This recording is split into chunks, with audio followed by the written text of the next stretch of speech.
Friends, ಎಲ್ಲರಿಗೂ ನಮಸ್ಕಾರ. ಇವತ್ತಿನ ಈ ಒಂದು ಸಂಚಿಕೆಯಲ್ಲಿ ಈ ಕರ್ನಾಟಕ ಗೌರ್ಮೆಂಟ್ ಅಂದರೆ ಈ ಕರ್ನಾಟಕ ಸರ್ಕಾರದಿಂದ ಮುಂಬರುವ ಎಲ್ಲ ಹೊಸ ನೇಮಕಾತಿಗಳ ಬಗ್ಗೆ ಒಂದಿಷ್ಟು ಮಾಹಿತಿಯನ್ನು ಇಲ್ಲಿ ತಿಳಿದುಕೊಳ್ಳೋಣ. ಫ್ರೆಂಡ್ಸ್, ಈಗಾಗಲೇ ನಿಮಗೆ ಗೊತ್ತಿರುವ ಹಾಗೆ ಈಗ ಲಾಸ್ಟ್ ಮಿನಿಮಮ್ 8 to 10 ಮಂತ್ಸಿಂದ ಯಾವುದೇ ಒಂದು ಸಿಂಗಲ್ ನೋಟಿಫಿಕೇಷನ್ ಕೂಡ ಆಗಿಲ್ಲ. ಸೊ ತುಂಬ ಅಭ್ಯರ್ಥಿಗಳು ಕೇಳ್ತಾಯಿದ್ರು, ಸೊ ಹೊಸ ನೋಟಿಫಿಕೇಷನ್ ಯಾವಾಗುತ್ತೆ, SD FD ಯಾವಾಗುತ್ತೆ, ಪೊಲೀಸ್ ಕಾಲ್ಫಾರ್ಮ್ ಯಾವಾಗುತ್ತೆ, ಸೊ ಹೀಗೆ ಮುಂತಾದ ಒಂದು ಈ ವಿವಿಧ ಹುದ್ದೆಗಳ ಬಗ್ಗೆ ಕೇಳ್ತಾಯಿದ್ರು. ಸೊ ಅದಕ್ಕೆ ಒಂದಿಷ್ಟು ಈ ಒಂದು ಮಾಹಿತಿಯನ್ನು ವಿವಿಧ ಒಂದು ಸೋರ್ಸ್ಗಳಿಂದ ನಾನು ಇಲ್ಲಿ ಕಲೆ ಹಾಕಿದ್ದೇನೆ. ಸೊ ಇಲ್ಲಿ ಮೊದಲಿಗೆ ನಿಮಗೆ ಈ ಜಾಬ್ಸ್ ಯಾವಾಗ ಜಾರಿಗೆ ಬರ್ಬೋದು ಅಂದರೆ ಮಿನಿಮಮ್ ನಿಮಗೆ ಈ ಒಂದು ಒಳ ಮೀಸಲಾತಿ ಏನಿದೆಯಲ್ಲ, ಸೊ ಇದು ಜಾರಿ ಆದ ಮೇಲೆ ಇಮಿಡಿಯೇಟಾಗಿ ಬರುವಂಥ ನೋಟಿಫಿಕೇಷನ್ಗಳನ್ನು ಇಲ್ಲಿ ನಾನು ಮೊಟ್ಟ ಮೊದಲಿಗೆ ಹೇಳ್ತೀನಿ. ಸೊ ಇವೆಲ್ಲವೂ ಆರ್ಥಿಕ ಇಲಾಖೆಯಿಂದ ಅನುಮೋದನೆಯನ್ನು ಪಡೆದುಕೊಂಡಿದ್ದಾವೆ. ಓಕೆ, ಸೊ ಇಲ್ಲಿ ಕೆಲವೊಂದಿಷ್ಟು ನೋಡ್ಕೊಳ್ಳಿ. ಸೊ ಒಂದನೇದು ಸ್ಕಿಲ್ ಡೆವಲಪ್ಮೆಂಟ್ ಅಂದರೆ ಕೌಶಲ್ಯಾಭಿವೃದ್ಧಿಯಲ್ಲಿ 1521 ಹುದ್ದೆಗಳಿದ್ದಾವೆ. ಹೆಲ್ತ್ ಡಿಪಾರ್ಟ್ಮೆಂಟ್ನಲ್ಲಿ ವಿವಿಧ ಒಂದು ಡಾಕ್ಟರ್ಸ್ ಆಗಲಿ ವಿವಿಧ ಒಂದು ಅಧಿಕಾರಿಗಳು 1080. ಆಮೇಲೆ ನರ್ಸಿಂಗ್ ಆಫೀಸರ್ಸ್ ಅಂದರೆ ನರ್ಸಿಂಗ್ ಅಧಿಕಾರಿಗಳು ಇವರಿಗೆ 1397. ಆಮೇಲೆ ವೆಟರ್ನರಿ ಡಾಕ್ಟರ್ಸ್ 1043. ಇನ್ನು ಮುಂದೆ ಅಗ್ರಿಕಲ್ಚರ್ ಡಿಪಾರ್ಟ್ಮೆಂಟ್ AAO ಇದು 1870. ಆಮೇಲೆ AO ಇದು 732. ಆಮೇಲೆ ಎಲ್ಲರೂ ಕುತೂಹಲದಿಂದ ಕಾಯ್ತಿರೋ ಹುದ್ದೆಗಳು ಯಾವಪ್ಪ, FDA SDA. ಸೊ ಸಹಕಾರ ಇಲಾಖೆಯಲ್ಲಿ ಓನ್ಲಿ ಸಹಕಾರ ಇಲಾಖೆಯಲ್ಲಿ FDA SDA ಮತ್ತು ಮತ್ತಿತರ ಹುದ್ದೆಗಳು ಸೇರಿ 453 ಹುದ್ದೆಗಳು. ಆಮೇಲೆ ಗ್ರಾಮೀಣಾಭಿವೃದ್ಧಿ ಮತ್ತು ಪಂಚಾಯತ್ ರಾಜ್ ಇಲಾಖೆಯಲ್ಲಿ ಅಸಿಸ್ಟೆಂಟ್ ಇಂಜಿನಿಯರ್ ಮತ್ತು ಜೂನಿಯರ್ ಇಂಜಿನಿಯರ್ ಹೀಗೆ ಒಟ್ಟಾರೆ 294. ಕಾರ್ಮಿಕ ಇಲಾಖೆಯಲ್ಲಿ ಓನ್ಲಿ ಕಾರ್ಮಿಕ ಇಲಾಖೆಯಲ್ಲಿ FDA SDA 186. ಆಮೇಲೆ ಶಿಕ್ಷಣ ಇಲಾಖೆ ಅಂದರೆ ಈ ಉಪನ್ಯಾಸಕರು ಬಂದರು, ಪ್ರಾಂಶುಪಾಲರು ಬಂದರು, ವಿವಿಧ ಎಲ್ಲ ಒಂದು ಹುದ್ದೆಗಳು ಸೇರಿ 804. ಆಮೇಲೆ ಅಬಕಾರಿ ಇಲಾಖೆ ಅಂದರೆ ಎಕ್ಸೈಸ್ ಡಿಪಾರ್ಟ್ಮೆಂಟಲ್ಲಿ ಈ ಒಂದು ಉಪನಿರೀಕ್ಷಕರು ಅಂದರೆ ಫಾರ್ ಎಕ್ಸಾಂಪಲ್ ಈಗ ಇದು ಬರ್ತಾರಲ್ಲ, ಇದು PSI ಲೆವೆಲ್ ಇರುತ್ತಲ್ಲ, ಸೊ ಈ ಅಬಕಾರಿ ಎಕ್ಸೈಸ್ ಡಿಪಾರ್ಟ್ಮೆಂಟಲ್ಲಿ SI ಸಬ್ ಇನ್ಸ್ಪೆಕ್ಟರ್ ಹುದ್ದೆಗಳು ಈ 268. ಆಮೇಲೆ ಎಕ್ಸೈಸ್ PC ಪೇದೆಗಳು, ಈ ಪೇದೆ ಹುದ್ದೆಗಳು 677. ಆಮೇಲೆ ಮೋಸ್ಟ್ ಇಂಪಾರ್ಟೆಂಟ್ ಹೇಳಬೇಕಂದ್ರೆ ಇದು ವಾಣಿಜ್ಯ ಮತ್ತು ಕಂದಾಯ ಇಲಾಖೆಯಲ್ಲಿ ಈ ಎರಡೂ ಡಿಪಾರ್ಟ್ಮೆಂಟ್ಗಳನ್ನು ಕೂಡಿ FDA ಮತ್ತು SDA 1000ಕ್ಕೂ ಅಧಿಕ ಹುದ್ದೆಗಳು ಇಲ್ಲಿ FDA SDAಯನ್ನು ಅನೌನ್ಸ್ ಮಾಡ್ತಾರೆ. ಸೊ ಇದು KPSCಯಿಂದನೂ ಮಾಡ್ಬೋದು ಅಥವಾ KE ಇಂದನೂ ಮಾಡ್ಬೋದು. ಜಸ್ಟ್ ಇಲ್ಲ ಹೇಳೋದು FDA SDA ಹುದ್ದೆಗಳು. ಆಮೇಲೆ ಈ ಒಂದು ಪೊಲೀಸ್ ಡಿಪಾರ್ಟ್ಮೆಂಟಲ್ಲಿ ನೋಡ್ತಾ ಇದ್ದರೆ ಸಿವಿಲ್ PSI ಇವು 600, ಸಿವಿಲ್ PC 1500. ಮತ್ತು ನಾನು ಪೊಲೀಸ್ ಡಿಪಾರ್ಟ್ಮೆಂಟ್ ರಿಲೇಟೆಡ್ ಹೇಳ್ತೀನಿ. ಹಾಗೆ ನೋಡಿದ್ರೆ ಸಿವಿಲ್ಲು DR, CR, ಸೊ ಹೀಗೆ ವಿವಿಧ ಎಲ್ಲ ಒಂದು ಡಿಪಾರ್ಟ್ಮೆಂಟ್ಗಳನ್ನು ನೋಡಿದ್ರೆ 5000ಕ್ಕೂ ಅಧಿಕ ಹುದ್ದೆಗಳು ಖಾಲಿ ಇದ್ದಾವೆ.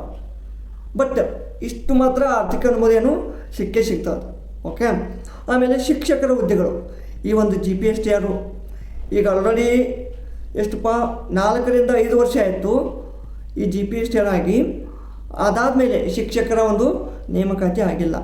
ಸೊ ಅದು ಕೂಡ 100% ಈ ಒಂದು ಒಳ ಮೀಸಲಾತಿ ಆದಮೇಲೆ ಶಿಕ್ಷಕರ ಹುದ್ದೆಗಳಿಗೆ ಕಾಲ್ಫಾರನ್ನು ಮಾಡ್ತಾರೆ. ಯಾಕೆಂದರೆ ಈ ಹುದ್ದೆಗಳು ನಮ್ಮ ರಾಜ್ಯದಾದ್ಯಂತ ತುಂಬ ಖಾಲಿ ಇದ್ದಾವೆ. ಓಕೆ, ನೀವಿಲ್ಲಿ ನೋಡಿ CR DR 2000, KSRP 1500, PSI 300, PSI 300, DSI 15. Okay, ಇದನ್ನು ಬಿಟ್ಟು ಮತ್ತು ಇವುಗಳನ್ನು ನೋಡ್ಬೋದು ಇಲ್ಲಿ ನೀವು. ಇವು KPSCಯಿಂದ ಅಂದರೆ ಇವು ಪ್ರಪೋಸಲ್ ಬಂದದ್ದು. ಓಕೆ, KPSCಗೆ ಈ ಕರ್ನಾಟಕ ಲೋಕಾಯುಕ್ತದಲ್ಲಿ ಅಗ್ರಿಕಲ್ಚರ್ ಡಿಪಾರ್ಟ್ಮೆಂಟು. ಓಕೆ, ಅದರಲ್ಲಿ ಅಸಿಸ್ಟೆಂಟ್ ಅಗ್ರಿಕಲ್ಚರಲ್ ಆಫೀಸರ್ 54, ಆಮೇಲೆ ಅಸಿಸ್ಟೆಂಟ್ ಅಗ್ರಿಕಲ್ಚರ್ ಆಫೀಸರ್ ಇದು RPC, ಇದು HK, ಇವು 88. ಆಮೇಲೆ RPC ಅಸಿಸ್ಟೆಂಟ್ ಅಗ್ರಿಕಲ್ಚರ್ ಆಫೀಸರ್ ಇದು 498. ಆಮೇಲೆ ಈ ಅಗ್ರಿಕಲ್ಚರ್ ಡಿಪಾರ್ಟ್ಮೆಂಟಲ್ಲೇ ಜಾಸ್ತಿ ಇದಾವೆ, 1000ಕ್ಕೂ ಅಧಿಕ ಹುದ್ದೆಗಳಿದಾವೆ. ಓಕೆ, ಆಮೇಲೆ ಮುನ್ಸಿಪಲ್ ಅಡ್ಮಿನಿಸ್ಟ್ರೇಷನಲ್ಲಿದ್ದಾವೆ. ಓಕೆ, ಸೊ ಈ ಎಲ್ಲ ಹುದ್ದೆಗಳನ್ನು ನೀವು ನೋಡ್ಬೋದು. ಇದನ್ನು ಬಿಟ್ಟರೆ ಬೇಕಿದ್ರೆ ನೀವು ಇಲ್ಲಿ ಪ್ರೂಫ್ ಕೂಡ ನೋಡ್ಬೋದು. ಈ ಒಂದು ಡೈರೆಕ್ಟರ್ ಜನರಲ್ ಮತ್ತು ಇನ್ಸ್ಪೆಕ್ಟರ್ ಜನರಲ್ ಆಫ್ ಪೊಲೀಸ್ ಇವರ ಒಂದು ಕಚೇರಿಯಿಂದ ನೋಡಿ ಇಲ್ಲಿ ಮಾರ್ಚಲ್ಲಿ ಬಂದಿದ್ದು.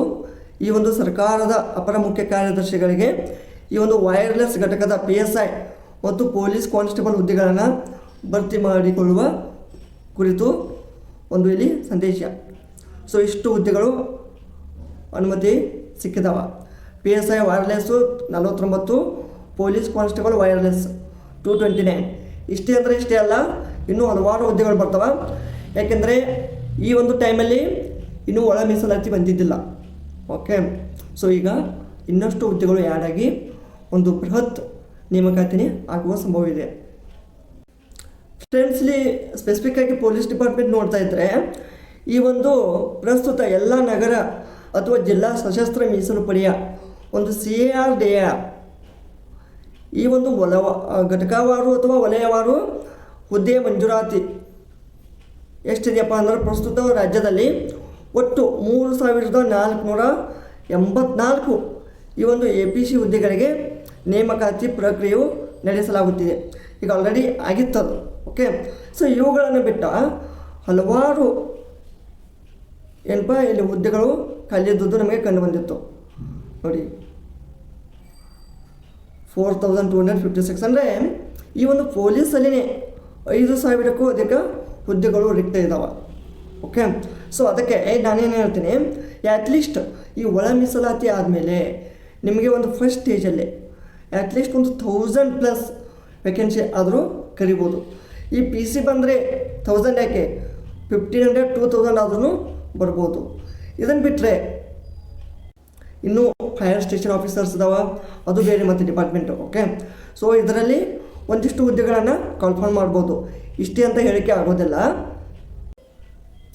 ಇಲ್ಲಿ ತಾವುಗಳು ನೋಡ್ಬೋದು ಈ ಒಂದು ಕರ್ನಾಟಕ ಸರ್ಕಾರ ನೇರ ನೇಮಕಾತಿಗೆ ಅನುಮತಿಸಲಾದ ಅಗ್ನಿಶಾಮಕ ಈ ಒಂದು FSO ಫೈರ್ ಸ್ಟೇಷನ್ ಆಫೀಸರ್ ಹುದ್ದೆಗಳಿಗೆ ಏನಪ್ಪ ಅವುಗಳನ್ನು ಖಾಲಿ ಹುದ್ದೆಗಳನ್ನು ತುಂಬುವಂತೆ ಕೋರಿರುತ್ತಾರೆ. ಎಷ್ಟದವಪ್ಪ ಹುದ್ದೆಗಳು ಇಲ್ಲಿ ನೋಡಿ, 66 ಫೈರ್ ಸ್ಟೇಷನ್ ಆಫೀಸರ್ಸ್ FSO 66 ಇದಾವೆ. ಅದರಲ್ಲೇ ಮತ್ತು ಈ ಹುದ್ದೆಗಳು ಒಳಗೊಂಡಂತೆ ಒಟ್ಟು ವಿವಿಧ ವೃಂದದ 4088 ಅಂದರೆ ಅಪ್ರಾಕ್ಸಿಮೇಟ್ಲಿ 1500 ಹುದ್ದೆಗಳನ್ನು ಏನಪ್ಪ ಇಲ್ಲಿ ಖಾಲಿ ಇದ್ದಾವೆ. ಇವುಗಳನ್ನು ಕೂಡ ಏನಪ್ಪ ಈ ಒಂದು ಒಳ ಮೀಸಲಾತಿ ಆದಮೇಲೆ ಕರೆಯುವ ಸಂಭವತೆ ಹೆಚ್ಚಾಗಿದೆ. ಓಕೆ, ಇನ್ನು KAಗೆ ಬಂದರೆ ಇಲ್ಲಿ KAಯಲ್ಲಿ ನೋಡ್ಬೋದು ನೀವು, ಈ ರಾಜೀವ್ ಗಾಂಧಿ ಆರೋಗ್ಯ ವಿಶ್ವವಿದ್ಯಾಲಯದಲ್ಲಿ 44, ವಾಯುವ್ಯ ಕರ್ನಾಟಕ ರಸ್ತೆ ಸಾರಿಗೆ ಸಂಸ್ಥೆ 750, ಆಮೇಲೆ ಈ Karnataka soaps and detergents limited 38, ಮತ್ತು ಕರ್ನಾಟಕ ಈ ರಸ್ತೆ ಸಾರಿಗೆ ಕಲ್ಯಾಣ ಕರ್ನಾಟಕ 1752, ಇದರಲ್ಲಿ ಲೇಖಿಕ ಮತ್ತು ನಿರ್ವಾಹಕ. ಅದನ್ನು ಬಿಟ್ಟು ಈ ಬೆಂಗಳೂರು ಅಭಿವೃದ್ಧಿ ಪ್ರಾಧಿಕಾರದಲ್ಲಿ FDA SDA 25 ಹುದ್ದೆಗಳು. ಹೀಗೆ ಹಲವಾರು ಹುದ್ದೆಗಳನ್ನು ಈ ಒಂದು KA ಮತ್ತು KPCಯ ಮುಖಾಂತರ ಏನಪ್ಪ ಈ ಒಳ ಮೀಸಲಾತಿ ಆದ ಕೂಡಲೇ ಏನಪ್ಪ ಈ ಒಂದು ನೇಮಕಾತಿಗಳು ಆಗುವ ಸಾಧ್ಯತೆ 100ಕ್ಕೂ ಅಧಿಕ ಎದ್ದು ಕಾಣ್ತಾ ಇದೆ. ಯಾಕೆಂದರೆ ಈಗ ಇಷ್ಟು ಖಾಲಿ ಅದಾವಪ್ಪ ಹುದ್ದೆ ಅಂದರೆ ಈಗ ಅಭ್ಯರ್ಥಿಗಳಿಗಿಂತ ಈ ಒಂದು ಸರ್ಕಾರಕ್ಕೆ ಒಂದು ಹೆಚ್ಚಿನ ಒಂದು ಒತ್ತಡ ಇರುತ್ತೆ. ಯಾಕೆ ಹುದ್ದೆಗಳು ಖಾಲಿ ಇದಾವೆ, ಆ ಇದ್ದಂಥ ಒಂದು ಡಿಪಾರ್ಟ್ಮೆಂಟಲ್ಲಿ ಈ ಒಂದು ಹುದ್ದೆಗಳು ಖಾಲಿ ಆದಮೇಲೆ ಮತ್ತೊಬ್ಬರ ಮೇಲೆ ಅದು ಒತ್ತಡ ಬೀಳುತ್ತೆ. ಆದ್ದರಿಂದ ಅವರ ಕೆಲಸ ಏನಾಗುತ್ತೆ, ಕಡಿಮೆ ಆಗುತ್ತೆ. ಓಕೆ, ಸೊ ಆದ್ದರಿಂದ ಆದಷ್ಟು ಬೇಗನೆ ಈ ಒಂದು ಅರ್ಜಿಗಳನ್ನು ಈ ಅಧಿಸೂಚನೆಯನ್ನು ಹೊರಡಿಸ್ತಾರೆ. ಅದಕ್ಕೆ ನೀವು ಮಾಡುವ ಒಂದು ಮೇನ್ ಕೆಲಸ ಏನಪ್ಪ ಅಂದ್ರೆ ನೀವು ಯಾವ ಒಂದು ಹುದ್ದೆಗೆ ಈಗ ಫಾರ್ ಎಕ್ಸಾಂಪಲ್ಲು ನೀವು FDA SDA ಮತ್ತು SDA ಅಥವಾ ಪೊಲೀಸ್ PC ಆಗಲಿ PSI ಆಗಲಿ ಈ ಯಾವುದೇ ಒಂದು ಹುದ್ದೆಗೆ ನೀವು ತಯಾರಾಗೋರಿದ್ದರೆ ಅಂದ್ರೆ ಮೊದಲಿಗೆ ಈ ಒಂದು ನೋಟಿಫಿಕೇಷನ್ ಆಗೋಕ್ಕಿಂತ ಮುಂಚೆ ಎಲ್ಲ ಸಿಲೆಬಸನ್ನು ಸಂಪೂರ್ಣವಾಗಿ ಕವರ್ ಮಾಡ್ಕೊಳ್ಳಿ. ನೋಟಿಫಿಕೇಷನ್ ಬಿಟ್ಟ ಮೇಲೆ ಓದ್ತೀನಿ ಅಂದ್ರೆ ಆಗಲ್ಲ. ಅದಕ್ಕೆ ನೀವು ಯಾವುದೇ ಒಂದು ಹುದ್ದೆಗೆ ಓದೋರಿದ್ರೆ ಅಂದರೆ ಈಗ ಆಲ್ರೆಡಿ ಯಾವಾಗ ಬೇಕಾದರೂ ನಾಳೆನೇ ನೋಟಿಫಿಕೇಷನ್ ಬಿಟ್ಟರು ನಾಡ್ದು ಎಕ್ಸಾಮ್ ಇಟ್ಟರು ಅದನ್ನು ಕ್ರ್ಯಾಕ್ ಮಾಡುವಂಗಿರ್ಬೇಕು ನಿಮ್ಮದು ಏನು ತಯಾರಿ. ಓಕೆ, ಇಲ್ಲಪ್ಪ ನಾನು ನೋಟಿಫಿಕೇಷನ್ ಬಿಡೋ ಮಟ್ಟ ಓದಲ್ಲ ಆಮೇಲೆ ಓದ್ತೀನಿ ಅಂದರೆ ನಿಮ್ಮದು ಸೆಲೆಕ್ಷನ್ 100% ಆಗುವುದಿಲ್ಲ.